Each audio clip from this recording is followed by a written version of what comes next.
노벨 문학상 후보로도 종종 거론되었던 한 원로 시인을 우리는 알고 있습니다.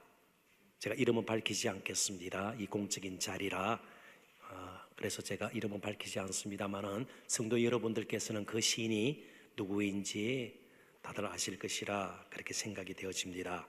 요즘 성추문 논란에 휩싸여서 굉장히 어려움에 빠져 있죠. 곤혹을 치르고 있습니다. 중고등학교 검정교과서 여러 종이 되죠. 종류가 한두 가지가 아닙니다. 그런데 그 교과서들에 이 시인의 시가 모두 흩어져서 말이죠 26군데나 실려 있습니다. 그런데 5월 중으로 이 시인의 시가 다 삭제가 되고 정리가 될 것이라 그런 보도를 접한 적이 있습니다. 지어진 시와 그 시를 지은 시인의 삶을 결코 분리할 수 없다는 국민들의 정서가 이런 결과를 초래한 것이라 볼 수가 있죠. 정말 우리 또한 예수님을 믿는 우리의 삶, 예수님이 우리 안에 살아 계시다면 우리는 예수님과 우리 사이를 분리시켜서는 안 될 겁니다. 예배 때만 부르는 이름이 되어서는 안 될 겁니다. 찬양 때만 높여드리는 이름이 되어서는 안 될 것입니다. 우리의 삶이 예수님의 이름을 드러내고 예수님의 이름이 우리의 삶에 걸려 있다는 사실을 알고 이제 우리가 예수님께 속한 자라면, 예수님이 우리 안에 살아계시다면, 우리가 예수님을 믿는다면, 그리고 우리가 예수님의 제자라면 우리의 사람 됨됨이 그리고 하는 말, 행위가 그 누구보다도 예수님을 닮아야 할 것입니다. 그래서 오늘 나눌 말씀의 큰 주제가 예수님의 제자됨. 특별히 신약 성경에서 제자라는 말은 예수님을 따르는 자, 그렇게 이해하시면 좋겠습니다. 우리가 정말 예수님을 따른다면 이런 예수님의 모습이 일상생활 가운데서 드러나야 된다는 것이죠. 그런데 오늘 좀 특이하게 우리는 한 인물과 당시 가장 경건하다고 어렵다고 여겨지고 실질적인 힘을 가지고 있던 유대 종교 지도자들 바리새인들의 대화 가운데서 예수님의 제자됨의 모습을 발견할까 합니다. 본문은 태어날 때부터 맹인이었던, 앞을 보지 못했던 사람이 바리새인들에게 다시 불려가서 신문을 받는 광경을 그리고 있습니다. 그렇다면 일종의 법정 그림을 여러분들께서 그리면 좋겠습니다. 그리고 그곳에서 두 번째 소환을 당한 맹인이었던 사람이 어떻게 대답을 하는가 주목을 하고 그에게 질문하는 바리새인들의 마음속 깊이에 있는 문제는 무엇인가, 그것을 끄집어내어서 우리의 삶과 한번 연결시켜 봤으면 좋겠습니다. 이제 예수님의 제자로 산다는 것, 예수님의 제자됨이 무엇인가 몇 가지 주제를 가지고 본문을 조금 더 깊이 나눠보기를 원합니다. 첫 번째 주제는 거짓의 유혹입니다. 일종의 법정이란 말씀 제가 드렸습니다. 두 번째로 불려간 맹인이었던 사람과 바리새인들 사이에서 대화 가운데서도 거짓이 스며들고 있는 것을 보게 됩니다. 그러니까 거짓은 특별히 악한 사람이 저지르는 것이 아니고요, 거짓말도 마찬가지입니다. 평소부터 분명히 당정하지 못한 그런 사람들이 흔히 하는 못된 일, 그게 거짓말이 아니고, 거짓말은 굉장히 우리 일상생활 가운데 가까이 있다는 것을 먼저 좀 깊이 인식을 했으면 좋겠습니다. 그래서 법정에서도 거짓 증인이 되지 않기 위해서는 증인석에 서서 뭘 해요? 선서를 해요. 거짓말하지 않겠습니다. 자, 그런 것을 좀 전제로 하고 그림을 마음속에 그리면서 본문을 보도록 하십시다. 24절부터 29절까지 제가 빨리 한번 읽어보겠습니다. 필요하면 설명도 조금 제가 해드리도록 하겠습니다. 이에 그들이 맹인이었던 사람을 두 번째 불러 이르되, 두 번째 소환이 된 것입니다. 너는 영광을 하나님께 돌리라.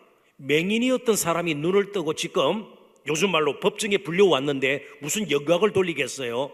그런데 너는 영광을 하나님께 돌리라. 우리는 이 사람이, 이렇게 말씀이 이어집니다. 영광을 하나님께 돌리라. 이 말은 유대인들이 흔히 쓰는 관용어입니다. 자, 우리말로 한번 옮겨 보도록 하죠. 예를 제가 들어보도록 하죠. 우리가 정말 내가 하는 말이 거짓말이 아니고 참말일 때 만약에 거짓말이면 내 손에 뭘 찢어라? 장을 찢어라. 그러면 무엇이 될까요? 장조림이 되죠. 그런데 거짓말을 그렇게 하고서도 저는 사람 손가락으로 만든 장조림을 본 적이 없어요. 그만큼 내가 확신 있게 이 거짓말이 아니고 참말을 한다 할 때 내 손에 장을 찢어라. 이게 관용어죠. 마찬가지로 영광을 하나님께 돌리라. 유대인들은요, 하나님 앞에서 내가 거짓말이 아니고 정말 참말을 하고 있다, 그럴 때 일종의 맹세하는 식으로 그들이 사용하는 말이 바로 영광을 하나님께 돌리라. 그래서 여호수아가 하나님께서 금하신 여리고성의 물품을 손대면 분명히 벌을 받을 것이라, 그 말을 듣고도 여리고성의 물품을 취했던 아간에게 맹세시킬 때에 영광을 하나님께 돌리라, 그런 말로 시작하는 것을 보게 됩니다. 여호수아서 7장 19절에 나와요. 그래서 벌써 분위기를 굉장히 경직되게 만듭니다. 이거 하나님 앞에서 분위기가 굉장히 좀 무거워지는 것이에요. 그러고 나서 바리새인들이 이 맹인했던 사람에게 다시 한번 심적인 압박을 가하는 것을 보게 됩니다. 우리는 이 사람이 죄인인 줄 아노라. 너의 눈을 고쳤다고 지금 알려져 있는 사실은 예수님이죠. 근데 이 맹인은 본 적이 없기 때문에 예수님을 아직 알아차리지 못하고 있습니다. 이 사람이 죄인인 줄 아노라. 그러니까 예수라는 이름만 내어도 죄인으로 여기고 있는 바리새인들 앞에서는 굉장히 위험 요소가 있는 겁니다. 영어로 굉장히 리스키한 거예요. 굉장히 자신에게 화가 미칠 수도 있는 겁니다. 죄인인 줄 아노라. 대답하되 그가 죄인인지 내가 알지 못하나 한 가지 아는 것은 내가 맹인으로 있다가 지금 보는 그것이니라. 그들이 이르되 그 사람이 내게 무엇을 하였느냐? 어떻게 내 눈을 뜨게 하였느냐? 대답하되 내가 이미 일렀어도 15절에 이미 첫 번째 소환당했을 때, 첫 번째 불려갔을 때에 그 사람이 진흙을 내 눈에 바르며 내가 씻고 보나이다. 이미 소개를 했습니다. 맹인이었던 자신이 어떻게 눈을 뜨게 되었는지 여러분 다 이제 우리가 말씀을 살펴보았으니까 기억이 날 겁니다. 실로암 모세 가서 눈에 바랐던 진흙, 그것도 다 씻어내면서 눈이 밝아진 겁니다. 눈을 띄게 된 것입니다. 이미 일렀어도 이미 설명을 드렸다는 거예요. 듣지 아니하고 어찌하여 다시 듣고자 하나이까? 당신들도 그의 제자가 되려 하나이까? 진정한 관심을 가지고 내가 나에게 일어난 일을 통해서 그분을 정말 만나서 그분의 제자가 되기를 원합니까? 일종의 설교를 하고 있는 거예요.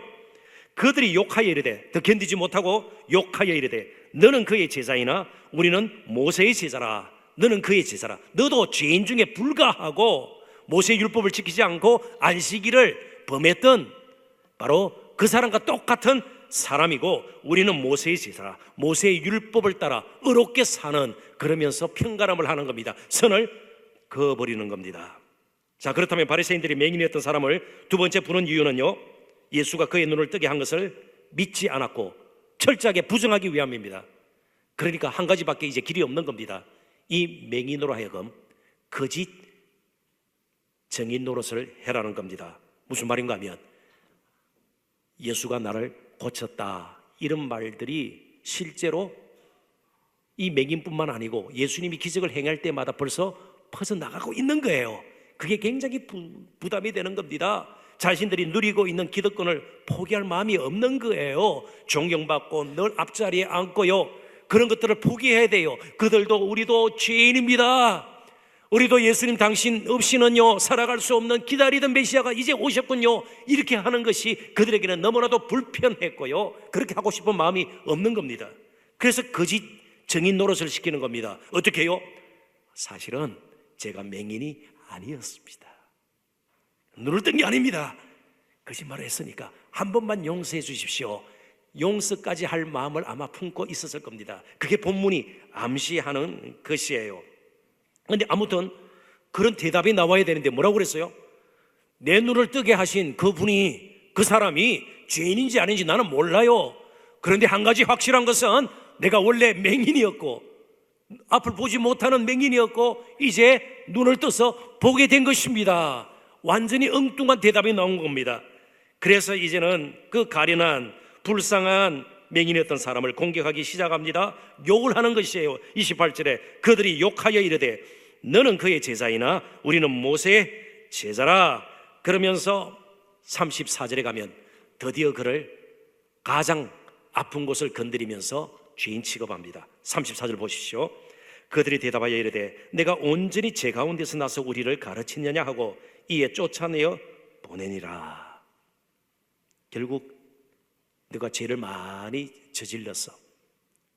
너 죄 때문에 너가 맹인이었지 않느냐. 무슨 낯으로 우리 앞에서 떳떳하게 그렇게 이야기하느냐. 바리새인들의 영성. 굉장히 그들은 율법에 박식한 사람들이었습니다. 율법학자들이었습니다. 종교적으로 철저하게 경건을 유지하려고 애썼던 사람입니다. 그런데 그들에게는 사랑과 긍휼이 보이지 않아요. 관용이 보이지 않아요. 여러분, 거짓이 스며들면요 항상 정죄와 비판이 있을 따름입니다.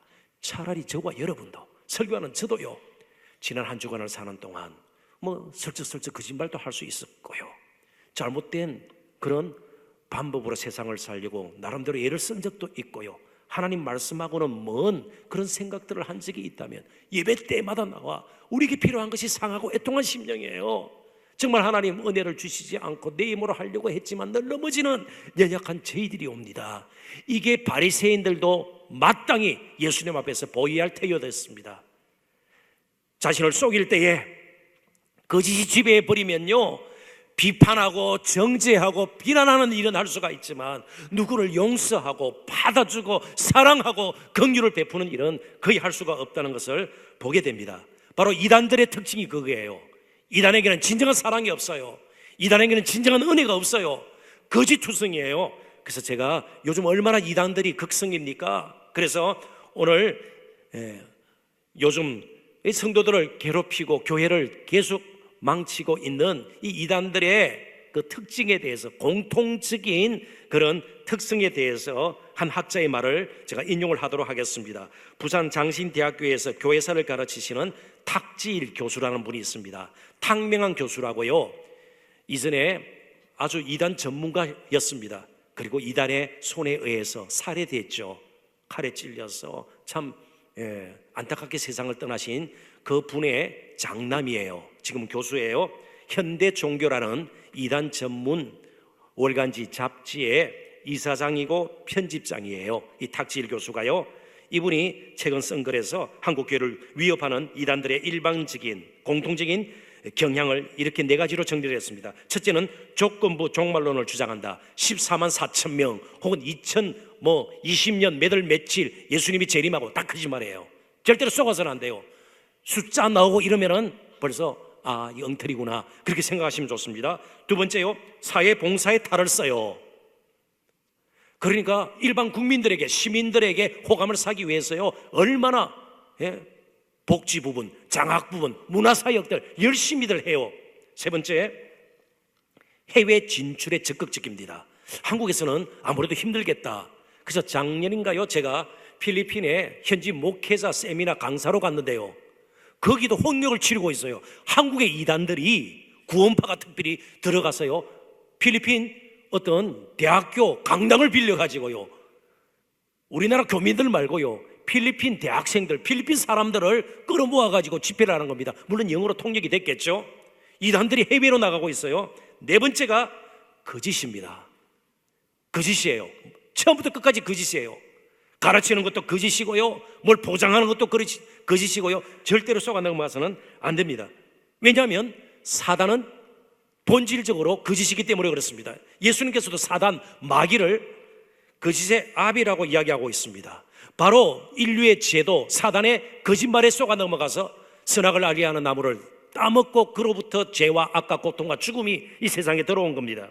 이 세상의 모든 이 비참함이 바로 거짓으로부터 출발이 되었다는 사실을 우리는 꼭 기억할 필요가 있습니다. 이 바리새인들은 예수님을 부정하기 위해서 이 맹인이었던 사람에게 거짓 자백을 은근히 강요했던 셈입니다. 그런데 말을 듣지 않자 이제 그를 내쫓고 마는 것입니다. 이 예수님을 십자가에 못 박도록 빌라도 총독에게 유대 종교 지도자들이 백성들을 부추겨서 했던 때도 역시 거짓이 섬여져 있었습니다. 제가 직접 인용합니다. 누가복음 23장 2절입니다. 고발하여 이르되 우리가 이 사람을 보매, 예수님에 대해서 말하는가요? 우리 백성을 미혹하고 가이사에게 세금 바치는 것을 금하며 자칭 왕 그리스도라 하더이다 하니, 예수님께서는 하나님께 바칠 것은 하나님께 바치고 가이사의 것은 로마 황제에게 바칠 세금은 정당하게 세금을 내라고 말씀하셨어요. 그런데 세금 내지 말라 그랬고요. 또 괜히 로마 황제인 아우구스투스, 이 가이사라는 사람은 로마 황제입니다. 괜히 반란을 일으킬 수 있는 유대인의 왕처럼 괜히 내세워서 결국 거짓말을 해서 예수님을 십자가에 못 박도록 내어주는 것을 보게 됩니다. 사랑하는 성도 여러분, 우리가 사는 동안 당장의 어려움을 피하기 위해서 거짓말에 스며들 수 있습니다. 조금 더 많이 가지기 위해서 거짓말을 할 수가 있습니다. 그러나 그런 거짓말은 결국 우리를 파멸에 이르게 합니다. 절대로 거짓을 통해서 하나님은 일하시지 않습니다. 거짓말의 유혹을 분명히 받을 수 있습니다. 거짓의 유혹이 만만치가 않습니다. 자신을 속여서는 안 될 겁니다. 조금 덜 벌더라도, 조금 더 불편한 삶을 살더라도 우리가 추구할 것은 진실과 정직입니다. 그런 사람들은 말이 마지막까지 남게 됩니다. 거짓을 버리는 것이 거룩의 출발임을 우리는 잊지 말아야 합니다. 그래서 어렵고 힘들더라도 꼭 진실을 추구하십시오. 정직해야 합니다. 꼭 정직해야 돼요. 그래서 저는 이 말이 나올 때마다 지성용 목사님도 동일한 말을 했는데요, 우리가 부끄러워해야 돼요. 정직한 크리스천, 정직한 그리스도인, 말이 맞아요 안 맞아요? 굉장히 부끄러운 말이에요. 설교하는 저 자신부터 목회자들 가운데서도 얼마나 많이 거짓말을 하면 정직한 크리스찬이 되어야 된다, 이런 말을 해야 돼. 서글픈 현실이다 이 말이에요. 그리스도인이라면 본질이 정직함이에요. 솔직함이에요. 우리 신앙의 가장 중요한 부분이 하나님 앞에서의 솔직함이에요. 안 되면 안 된다고 그러고요, 욕심이 생기면 욕심이 생긴다고 그래야 되고요, 누가 미워지면 미워진다고 이야기를 하고요. 그래도 어찌할 수 없는 우리 자신의 모습을 하나님 앞에 정직하게 내놓는 것이 마땅한 바입니다. 절대로 자신을 속이거나 다른 사람을 속이거나 무엇보다도 하나님 앞에 속이려고 하는 태도를 이 시간을 통해서 다 버릴 수 있기를 바랍니다. 거짓을 버리는 것이 거룩함의 출발인 것을 우리는 기억해야 합니다. 그래서 꼭 정말 우리가 추구해야 될 것이, 어렵고 힘들더라도 시대가 이렇더라도 우리는 진실함이라는 사실, 정직이라는 사실, 끝까지 진리를 붙드는 것임을 우리가 기억해야 할 것입니다. 그래서 16세기 네덜란드의 종교개혁을 이끌었던 존 타팽이라는 사람인데요, 네덜란드 사람이에요. 이분이 이런 말을 했습니다. 굉장히 짧은 말입니다. 한번 같이 읽어볼까요? 복음은 마귀를 위한 것이 아닙니다. 그러니까 거짓으로 가득 찬 그런 사랑과 타협을 하거나 혹은 그를 설득하려고 이단 생각하시면 좋습니다. 그럴 시간에 한 영혼이라도 더 구원하기 위해서 오히려 복음을 그런 사람들에게 전해야 된다는 겁니다. 이걸 조금 달리 해석을 하고 적용을 한다면 때로 우리는 교회 내에서 여러 가지 문제들 때문에 때로는 거짓말이 섞여 있기도 하고요, 미움이 섞여 있기도 하는데, 이제 그건 멈추고 한 영혼이라도 하나님 앞으로 인도하기 위해서 전도와 선교 쪽에 우리의 관심을 모아야 된다는 겁니다. 복음은 마귀를 위한 것이 아니에요. 다염용으로 주어진 것이 아니에요. 설득하려고 주어진 것이 아니에요. 복음을 선포해서 정말 많은 사람들이 하나님 앞으로 인도함을 받을 수 있도록 이제 우리가 거기에 기도와 또 섬김의 힘을 모아야 된다, 그런 뜻입니다. 두 번째 주제가 진리의 확신입니다. 거짓을 이기는 것은 더 큰 거짓이 아니에요. 둘 다 망하게 되어 있습니다. 그리고 위협하는 어떤 거짓이 아니에요. 거짓을 이길 수 있는 것은 진리에 대한 확신입니다. 진리에 대한 확신이 있으면 두려울 것이 없어요. 우리가 이 부분에서 다시 한번 명확한 그런 결단이 있었으면 좋겠습니다. 30절부터 33절입니다. 그 사람이 대답하여 이르되 이상하다, 이 사람이 내 눈을 뜨게 하였을 때 당신들은 그가 어디서 왔는지 알지 못하는도다. 나는 그분을 보지는 못했지만 나에게 행하신 일을 볼 때에 이분이 대충 이런 분이다, 나는 충분히 마음에 오는 것이 있는데, 당신들은 그 사람을 보고 그리고 그 사람이 나의 눈을 뜨게 했다는 것을 분명히 들었을 텐데 어디서 왔는지 알지 못하는도다. 굉장히 참 역설적이죠. 하나님이 죄인의 말을 듣지 아니하시고 경건하여 그의 뜻대로 행하는 자의 말을 들으시는 줄을 우리가 아나이다. 창세 이후로 맹인으로 난 자의 눈을 뜨게 하였다 함을 듣지 못하였으니 이 사람이 하나님께로부터 오지 아니하였으면 아무 일도 할 수 없으리이다.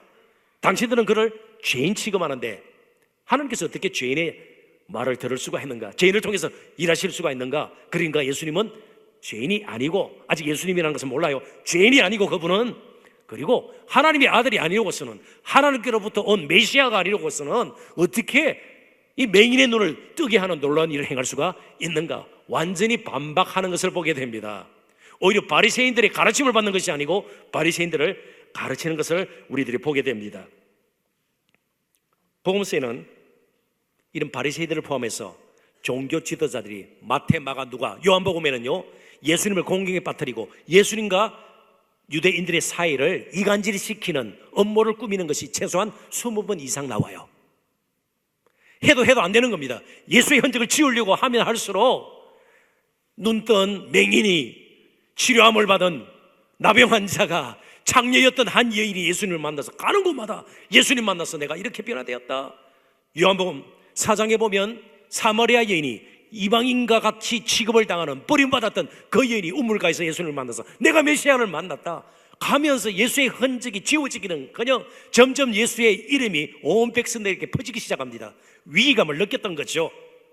이 종교 지도자들이, 유대의 지도자들이 위기감을 느꼈습니다. 그래서 요한복음 12장에 보면 드디어 그들이 마음을 합치게 됩니다.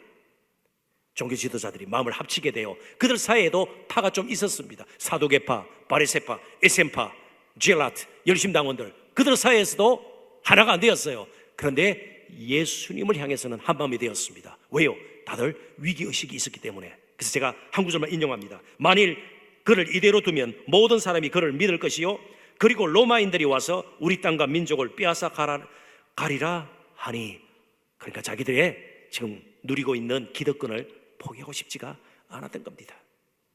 질서가 흐트러지는 것을 원치 않았습니다. 그렇다면 한 가지 방법밖에 없습니다. 해도 예수의 흔적을 지울 수 없어요. 그래서 마지막 그들이 택한 것이 무엇입니까? 어떻게 하면 좋을까요? 여러분 같으면 어떻게 했으면 좋겠습니까? 우리 같으면 가서 무릎을 꿇죠. 예수님께 무릎을 꿇죠. 그런데 그들이 택한 것은요, 예수님을 죽이는 것이었습니다. 그래서 십자가에 내어준 겁니다. 요한복음 12장 53절에 보면 이날부터는 그들이 예수를 죽이려고 모의하니라. 그런데 하나님께서는 그들이 음모해서 예수의 흔적을 없애려고 죽이지 않았어요. 빌라도의 손을 빌어서. 그런데 죽임으로 예수의 흔적은 온 세상에 퍼지게 된 겁니다. 선교지까지 예수의 이름이 선포된 것이에요. 악을 선으로 바꾸셔서 일하시는 하나님을, 그래서 저희들은 찬양합니다. 저는 이렇게 여러분들에게 풀이하고자 합니다. 진리를 부정한다고 해서 진리가 거짓으로 바뀌는 일은 결코 없다는 것을 꼭 기억하십시오. 반대로 거짓은 아무리 그럴듯하게 잘 꾸며도 결코 진리가 될 수가 없습니다. 진리를 짓밟아도, 반대해도, 거짓으로 꾸미려고 해도 진리는 여전히 진리입니다. 그렇다면 우리가 살 길은 무엇입니까? 진리의 확신을 가지고 사는 거예요. 진리 편에 서는 것이에요. 우리에게 행하신 그 십자가의 진리를 가지고 사는 거예요. 청소년에게도, 청년들에게도, 이제 인생의 항원길에 접어드신 우리 어르신들에게도 가장 필요한 것이 바로 예수님께서 길이요 진리요 생명임을 알고 그분 안에서 우리가 새 생명을 누리는 것이에요. 피부던 예수 그리스도의 복음의 십자가 외에 참된 진리가 없음을 알고 그 안에 참 구원이 있고 생명이 있음을 우리가 다시 한번 마음에 새기는 겁니다. 그래서 저는 정말 여러분들에게, 청년 여러분들에게 이렇게 도전하고 싶습니다. 거짓되고 삐뚤어진 왜곡된 부자가 되고, 그리고 힘 있는 사람이 되지 말고요, 오히려 힘들고 어렵더라도 불편하더라도 덜 가져도 정직한 사람이 되십시오. 진리의 확신을 가진 사람이 되십시오. 진리의 사람이 되십시오. 그래야만 이 땅이 살아남게 되는 것이에요. 거짓이 섬이라고 도는 곳마다 파멸이 일어나요. 평간함이 일어나요. 서로를 죽이게 돼요. 서로에게 독극물 역할을 하게 되는 겁니다. 그리고 주 70년경에 이스라엘은 로마의 손에 의해서 완전히 비참하게 다 무너지는 것을 우리는 보게 됩니다. 티투스라는 로마 장군에 의해서 예루살렘과 이스라엘은 완전히 폐허가 되고 맙니다. 그리고 흔적조차 없어집니다. 예수의 흔적을 없애려고 했던 그들의 흔적이 없어졌다가 2000년 후에 겨우 지금 이스라엘 땅으로 시오니즘으로 돌아오게 된 것입니다. 사랑하는 여러분, 나의 이름을 내고 우리 아들의 이름을 내고 무엇인가 우리가 한 것에 업적에 대해서 자랑을 하고 돈을 더 많이 가지고 세속적으로 성공을 하고 이러면서 예수의 흔적이 점점 나의 삶에서 희미해지는 것을 오히려 두려워하십시오. 예수의 흔적이 점점 우리가 무슨 일을 하든 점점 우리의 삶에서 드러나야 돼요. 더 생생해져야 돼요. 그게 제대로 살 길임을 우리는 기억해야 합니다. 사진 한 장을 제가 보여드리겠습니다. 서울 광장의 꿈새김판으로 알려진 글판에 새겨진 말이에요. 어떤 말이에요? 한번 같이 읽어볼까요? 내 마음은 지지 않아. 이게 무슨 말일까요? 내 마음은 지지 않아. 뭐 꽃은 지더라도 내 마음은 지지 않아. 그런 뜻일까요? 배경 설명이 좀 필요한 것 같습니다. 2017년 12월에 세상을 떠나신 송신도 할머니의 말이에요. 이 할머니는 원래 어떤 분이었는가 하면 일제시대 때 위안부 피해자였습니다. 그래서 전쟁이 끝나고 난 뒤 계속해서 일본에 거주하셨던 분이세요. 그리고 이 송 할머니는 1993년 자신이 받았던 상처 피해를 일본 정부를 상대로 해서 사죄와 배상 청구를 하면서 소송을 걸게 됩니다. 그런데 그 재판에서 졌어요. 소송에서 패소를 했습니다. 법정에서 나오면서 송 할머니가 남겼던 말입니다. 원래는 이렇습니다. 재판에서 졌지만 내 마음은 지지 않아. 여러분, 진리는 결코 없어지지 않습니다. 거짓은 언제든지 허물었어요. 거짓을 붙들고 겨우겨우 살아남다가 버티다가 이제는 좀 됐다고 생각했던 사람들, 그 잘나가던 사람들, 똑똑했던 사람들, 돈 많았던 사람들, 권세 있던 사람들이 오늘날 축풍 낙엽처럼 가을바람에 떨어지는 낙엽처럼 한 사람씩 떨어지는 것을 우리는 보고 있습니다. 미투 운동을 통했어요. 적폐청산을 통해서 비리 정치인, 부패 정치인들 우리 보지 않아요. 끝까지 진리편에서는 저와 여러분이 됐으면 좋겠습니다. 진실만이 남아요. 진리가 승리함을 우리는 믿어야 합니다. 이분은 어찌 보면 살아 생전에는 별로 인기가 없었던 사람입니다. 그리고 8번, 9번 낙선의 실패를 맛보았던 사람이에요. 요즘 말로 시의회 의원으로 선거에 나갔다가 국회의원 선거에 나갔다가 계속해서 떨어졌던 사람입니다. 볼품이 없던 사람이에요. 그런데 그에게는 확신이 한 가지 있었습니다. 그리고 미국 역사상 가장 존경받는 대통령입니다. 미국 16대 대통령 누구예요? 에브럼 링컨 대통령입니다. 이분이 한 말이 지금까지 잘 남겨져 있습니다. 노예제가 틀리지 않았다면 이 세상에 틀렸다고 말할 수 있는 것이 무엇이겠는가? 그러니까 노예제는 분명히 틀렸다는 겁니다. 이것보다 더 틀린 것이 없는데 이거 제쳐두고 다른 거 틀렸다고 말할 수는 없지 않은가? 너무나도 분명한 확신을 가지고 노예제를 폐지하기 위해서 대통령직을 걸었습니다. 그리고 안타깝게도 노예들은 해방이 되지만 에브람 링컨은 반대자의 총에 의해서 암살을 당하고 목숨을 잃게 됩니다. 그러나 그 누구도 그를 패배자로, 참 비참한 그런 사람으로, 실패한 사람으로 생각지는 않습니다. 정말 오두막집에서 어릴 적부터 그를 무릎에 앉히고 성경을 읽어주던, 기도해주던 그 어머니의 신앙 가운데에 에브람 링컨은 노예제가 잘못된 것, 이건 하나님의 우리를 향하신 뜻이 아님을 깨닫고 생명을 걸고 대통령직을 걸고 그 일을 했던 겁니다. 이제 우리가 말씀을 결론 지으면서 우리 한국교회와 한국교회 성도들, 아니 전 세계에 흩어져 있는 하나님의 백성들에게 오늘 회복되어야 될 것 한 가지가 있다면 그것은 고난의 영광입니다. 예수님을 통해서 고난받는 것도 우리에게는 영광이라는 사실을 회복하는 겁니다. 34절 다 같이 한번 읽어보도록 하십시다. 그들이 대답하여 이르되 내가 온전히 제 가운데서 나서 우리를 가르치냐 하고 이에 쫓아내어 보내니라. 아멘. 이제 바리새인들에게 쫓김을 당합니다. 썩 물러가라. 두 번 다시 나타나지 마라. 그 자리에서 쫓겨난 것 이 정도가 아닙니다. 존 칼빈도 그리고 D.A. 칼슨이라는 유명한 신약학자도 여기 쫓겨난다는 것은 출교를 의미한다. excommunication. 두 번 다시 해당 예배를 드릴 수 없습니다. 두 번 다시 영원히 이제는 예배에 참석할 수 없어요. 사회적으로도 경제적으로도 불이익을 당할 겁니다. 그런데 괜찮아요. 왜요? 맹인이었던 이 거지는 더 잃을 것이 없는 사람이에요. 이제는 보지 못하던 그의 눈앞에 눈부신 세상이 활짝 펼쳐져 있는 것을 보았습니다. 그리고 이 세상이 다 자신의 것이 될 수 있다는 오히려 확신 가운데서 쫓겨남의 장소에서 그는 나왔는지 모릅니다. 바로 그런데 그 앞에 어떤 분이 나타나셨습니다. 다음 주에 살펴보겠습니다만은 35절 똑같이 한번 읽어볼까요? 예수께서 그들이 그 사람을 쫓아낸다 하는 말을 들으셨더니 그를 만나사 이르시되 내가 인자를 믿느냐. 다 잃어버린 것 같았어요. 근데 누가 나타났습니까? 예수님이. 이제 예수님이 그의 인생을 책임지실 것입니다. 다 잃어버렸지만 예수님이 그의 삶에 충만히 거하게 될 것입니다. 사랑하는 성도 여러분, 신앙의 길을 가는 것이 만만치가 않습니다. 특별히 현대사회에서 신앙을 지킨다는 것조차도 힘듭니다. 고난의 영광을 가소평가해서는 안 됩니다. 진정한 우리의 성공은 예수님이 우리의 면류관이 되어준다는 거예요. 스데반 집사님의 생을 한번 보십시오. 사도행전 7장에 보면 신약교회 최초의 순교자가 됩니다. 모든 것을 다 잃고 돌에 맞아 목숨까지 잃게 됩니다. 비참하게 인생을 마치게 됩니다. 아무것도 남는 것이 없어요.